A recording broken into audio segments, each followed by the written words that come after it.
Everybody keeps saying the Guardian series or heavy fighters are fundamentally flawed. And yes, the current flight model favors light fighters by a lot. I'm not denying that, but there's the thing. The Guardian MX is way better than you think. Yes, even in PvP. And today I'm going to explain why most people get this ship completely wrong. Well, the main problem isn't actually the ship itself. The problem is that most people don't understand light fighter combat to begin with. They don't really understand what a light fighter wants to do in a fight, especially in a 1v1, what the goal in the fight actually is for the heavy fighter, and especially how to deal with heavy fighters or how to deal with a heavy fighter against the light fighter. And here's the funny part. To fly a heavy fighter well, you first need to understand how light fighters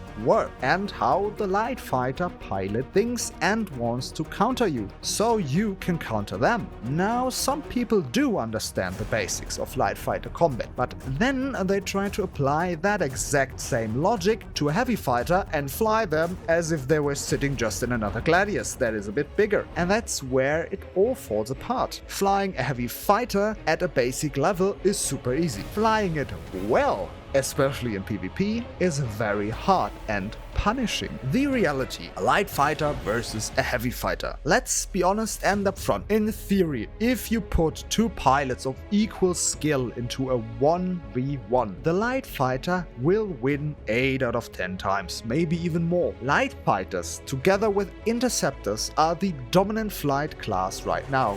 That's just reality. But here's what people never talk about. If you get really good in a heavy fighter, you will still beat 90 to 95% of all players you actually meet in the verse. Yes, against the top 5 to 10% of light fighter pilot sweats, you will most likely lose. That is true. But ask yourself this: how often do you actually meet those people? How often do you actually fly against a Shadow Moses light fighter pilot? And even then, you can usually just disengage or flee at the right moment. So what does a heavy fighter actually want to do in a fight? A heavy fighter wants to fight in a distance band of roughly between 200 and 450 meters. That's where you're most effective, and you want to stay in that range. So if you get kited, you want to close the gap. If you get pushed, you want to create distance. And yes, this is not easy. It takes super good and great distance control to keep the 200 to 450 meters. But even if you cannot, you can deal with targets that come too close. But first, some key fundamentals. If someone pushes you, you push the pip away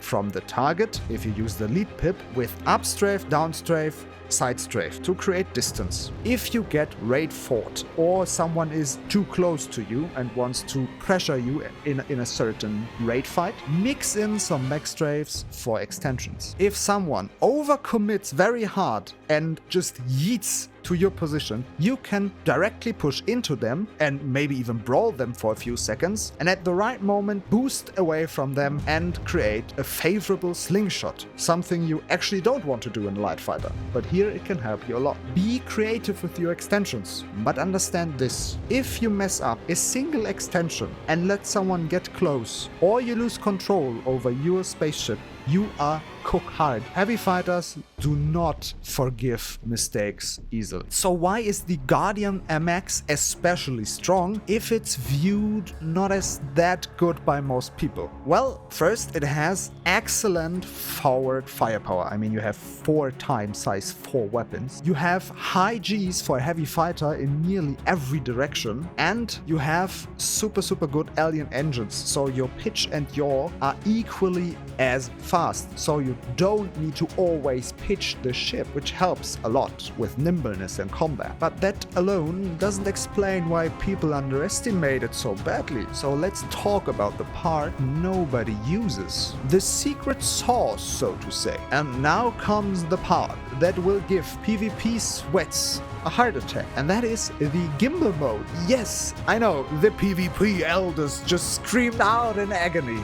You twat. Never use gimbals! And normally they're right. For medium fighters, there is one exception, and below, gimbals are usually or always a mistake. You should never use them. But in certain heavy fighters, and in the right moment, gimbals are absolutely disgusting. And the Guardian MX is one of the best ships for it. But why? Because all 4 weapons are mounted at the front and a bit forward out of the ship, and this gives you a nearly 100% gimbal coverage. Combine that with the strong acceleration, a fuck ton of HP to trade damage if you fly the ship correct, and pretty good nose authority for a heavy fighter, and suddenly this ship becomes scary as fuck. The thing is, gimbals are not something you leave on permanent. They are a tool. You pull them out to compensate for nimbleness disadvantage, to create unexpected tracking angles, and to punish aggressive light fighter pushes. Against lower skill pilots, you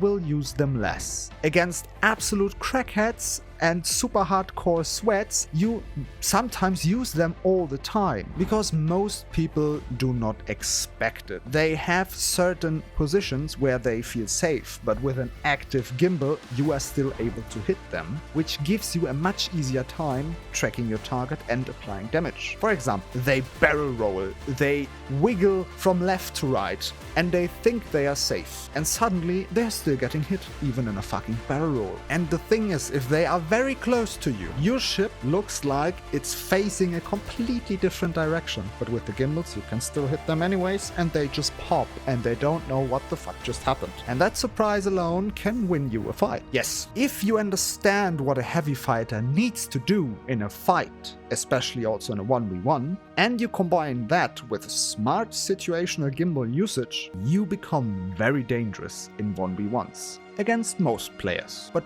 where heavy fighters really shine is teamfights. With proper positioning and teammates, especially light fighter teammates, clearing your tail if needed, you become a heavy hitting menace. If your opponents ignore you, you third party the shit out of them and they just pop. If they focus you, you try to survive long enough for your team to clean up the other fighters. So you don't even need to do damage to be useful in a team fight. If just sponging it helps you win, you already did your job. And this doesn't only apply to the Guardian MX, but it applies especially well to it. The ship isn't bad, it's just misunderstood. But still, heavy fighters do need a buff in general, because the flight model fucks them hard. But if you ever want a fully heavy fighter guide or a heavy fighter guide for the Guardian or the FHC, just let me know in the comments down below, because there are some very important differences between the heavy fighters and how you fly them. If you want to learn more about that, let me know and I will create a guide.